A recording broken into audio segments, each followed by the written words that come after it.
नहमदुहु व नुसल्ली अला रसूलिहिल करीम अम्मा बाद फ़अऊज़ु बिल्लाहि मिनश शैतानिर रजीम बिस्मिल्लाहिर रहमानिर रहीम या अय्युहल्लज़ीना आमनू इज़ा तदायंतुम बिदैनिन इला अजलिन मुसम्मन फ़क्तुबूहु सदक़ल्लाहुल अज़ीम। दीन के जो 5 शोबे हैं,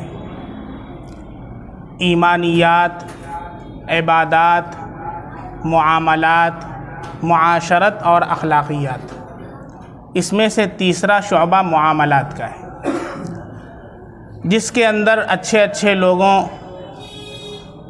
के बारे में अगर आप तहकीक करें तो वो बहुत कमज़ोर होते हैं और सही मानों में शरीयत पर अमल नहीं करते। कुरान करीम के अंदर इस बारे में साफ़ अल्लाह रब्बुल इज़्ज़त ने हुक्म दिया है कि ऐ ईमान वालो, जब तुम किसी कर्ज़ का मुआमला करो, इज़ा तदायंतुम बिदैनिन फ़क्तुबूहु, तो उसे लिख लो। चुनांचे एक सहाबी हैं हज़रत अद्दा इब्ने खालिद हौदा रज़ी अल्लाहु अन्हु, उनके पास एक दस्तावेज़ थी जिस दस्तावेज़ पर लिखा हुआ था कि उन्होंने कोई सामान नबी करीम सल्लल्लाहु अलैहि वसल्लम से ख़रीदा था। तो उस दस्तावेज़, अल्लाह के नबी सल्लल्लाहु अलैहि वसल्लम ने वो दस्तावेज़ बनवाई, यानी बेचने वाले कौन? मुहम्मदुर रसूलुल्लाह सल्लल्लाहु अलैहि वसल्लम, और ख़रीदने वाले कौन? अद्दा इब्ने खालिद हौदा रज़ी अल्लाहु अन्हु। ये इस पर दलालत करता है कि अगर नक़द भी हो तो भी झगड़े से बचने के लिए उसे लिख लेना चाहिए।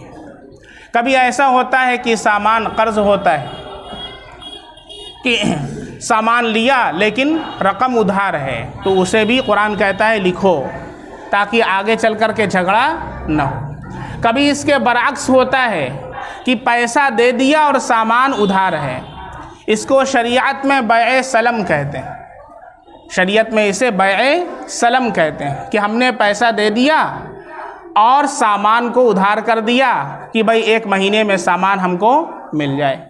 तो इस सिलसिले में अल्लाह के नबी सल्लल्लाहु अलैहि वसल्लम ने फरमाया कि वज़न मालूम हो, पैमाना मालूम हो और मुद्दत मालूम हो, ये तीनों चीज़ें मुकर्रर करनी पड़ेंगी।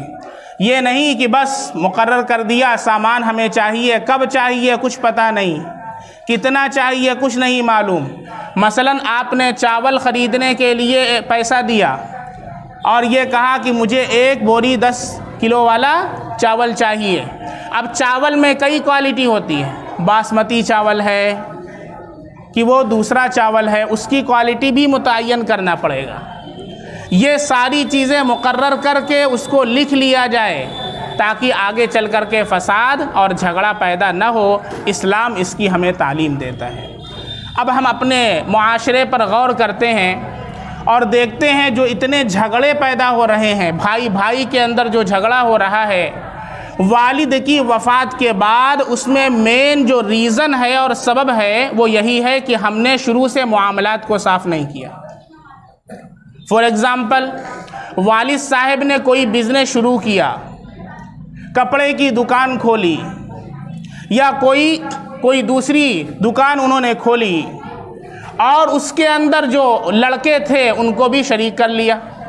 अब जो बड़े वाले साहबजादे हैं वो भी दुकान पर बैठा करते हैं, उसमें छोटे के जो भाई थे वो अपनी पढ़ाई के अंदर मशगूल हो गए, वो दुकान पर उन्होंने अपना टाइम नहीं दिया, उन्होंने अपनी कंप्लीट तालीम कर ली। अब जो बड़ा भाई है उसने एजुकेशन भी कंप्लीट नहीं किया और उसने अपना सारा वक्त दुकान पर दिया है। अब ये समझने लगता है कि ये दुकान मेरी है। मसला कब खड़ा होता है? जब वालिद साहब का इंतकाल हो जाता है। अब क्या होता है? अब बड़ा भाई कहता है कि वो तो हमने सारा वक्त दिया है, हमने सारा टाइम दिया, तुम तो स्कूल में पढ़ा करते थे, लिहाजा तेरा कोई हिस्सा नहीं है, और वो सारे के सारे जायदाद पर काबिज बन जाता है। होता है कि नहीं होता है? जो चल रहा है वो मैं बता रहा हूँ। ये क्यों हो रहा है जानते हैं? इसलिए कि वालिद साहब ने मुतय्यन नहीं किया है।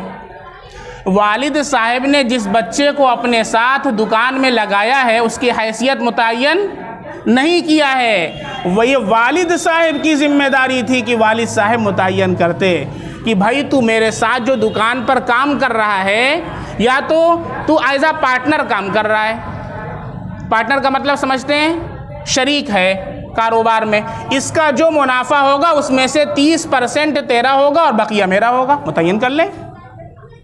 या बतौर अजीर के काम कर रहा है, क्या मतलब, हर महीने मैं तुझे 5,000 दे दिया करूंगा, तो अब पार्टनर नहीं रहेगा। या एज अ हेल्पर के काम कर रहा है, अपना अब्बा समझ करके तू मेरा बेटा है, मेरी मदद कर रहा है, ये हैसियत मुतय्यन करना है। और नहीं किया है तो अभी से मुतय्यन कर ले, वरना बाद में क्या होता है कि फिर भाइयों में झगड़ा होता है। कभी बड़ा भाई सारे जायदाद पर काबिज होता है, छोटे भाइयों को महरूम कर देता है, बहनों को महरूम कर देता है, जबकि उस दुकान में भी सब लोगों की वरासत का हिस्सा है। और आता है रिवायतों में कि वरासत की तकसीम के अंदर जल्दी करो, जैसे ही इंतकाल हो उसके 1-2 दिन के अंदर अंदर वरासत की तकसीम हो जानी चाहिए।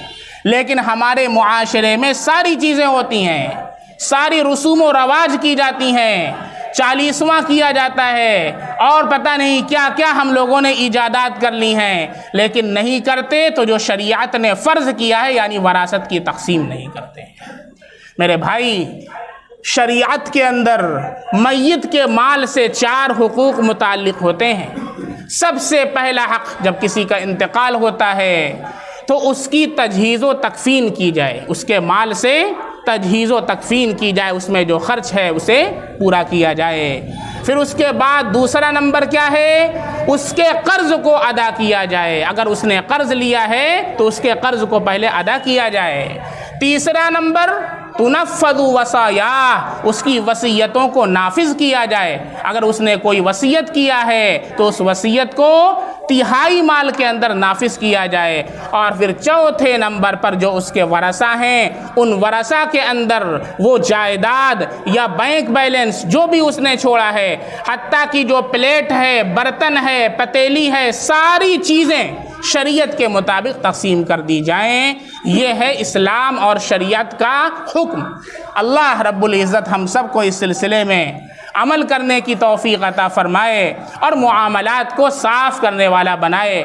और मुआमलात को साफ़ करने से अल्लाह दिलों को दिलों से जोड़ देते हैं, मोहब्बतें पैदा फरमा देते हैं। मुआमलात साफ़ नहीं होते हैं, लड़का भी समझता है, वो अपने वो दिल में सोचता रहता है, कुछ बाप से कहता नहीं है, बाप भी नहीं कहते हैं और इंतकाल हो जाता है, फिर बाद में बहुत बड़ा मसला खड़ा हो जाता है।